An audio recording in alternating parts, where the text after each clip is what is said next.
નમસ્કાર દર્શક મિત્રો, હું જયશ્રી પરીખ આમોદ તુફાન ન્યૂઝમાં આપની સાથે. તો જુઓ આજના વિશેષ સમાચાર. જંબુસર આમોદ ધારાસભ્ય દેવકિશોર સ્વામીએ મુજપુર ગંભીરા બ્રિજ મહીસાગર નદીમાં દુર્ઘટનામાં મૃત્યુ પામેલ લોકોને શ્રદ્ધાંજલિ પાઠવી. જ્યારે જે લોકોને નદીમાંથી રેસ્ક્યુ કરી કાઢવામાં આવે છે તેમને જલ્દી સ્વસ્થ સારા થાય તેવી પ્રાર્થના કરી હતી. જંબુસર આમોદથી પસાર થતા ઢાઢર નદીના બ્રિજને લઈને ટૂંક સમયમાં નવીનીકરણની મંજૂરી મળે તેવી સરકારમાં પ્રોસિજર ચાલી રહી છે તેમ જણાવ્યું.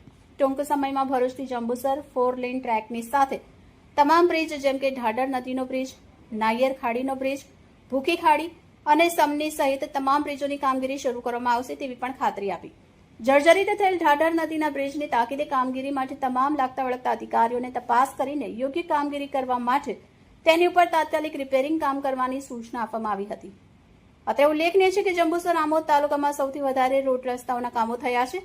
જંબુસર શહેર અને આમોદ શહેરથી જોડતા તમામ ગામડાઓના રોડ રસ્તા ખૂબ જ સારા બન્યા છે અને જે બાકી છે તેની પણ હાલત કામગીરી પૂરજોશમાં ચાલી રહી છે. અને આજે આમોદ નેશનલ હાઈવે 64ના માર્ગની પણ કામગીરી ટૂંક જ સમયમાં મંજૂરી મળતાની સાથે જ શરૂ થશે તેવી ખાતરી આપી હતી. Bureau chief Maksood Patel, Amod Toofan news, Amod. ગતરોજ મુજપુર ગંભીરા બ્રિજ પર જે ઘટના બની છે તે ખૂબ જ દુઃખદજનક છે.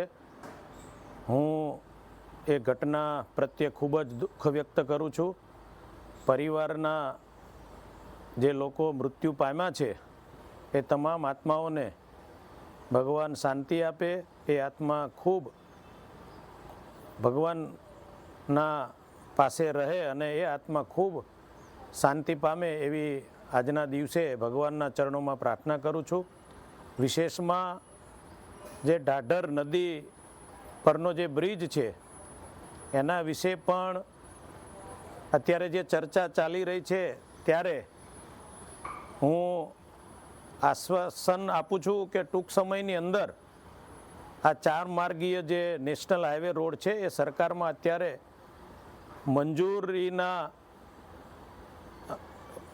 પ્રત્યે અત્યારે એ ચાલી રહ્યું છે. સરકારમાં એ ફાઇલ ચાલી રહી છે ત્યારે ટૂંક સમયમાં આ 4 માર્ગીય રોડને મંજૂરી મળવાની છે અને એ કામ ચોમાસા પછી શરૂ થવાનું છે.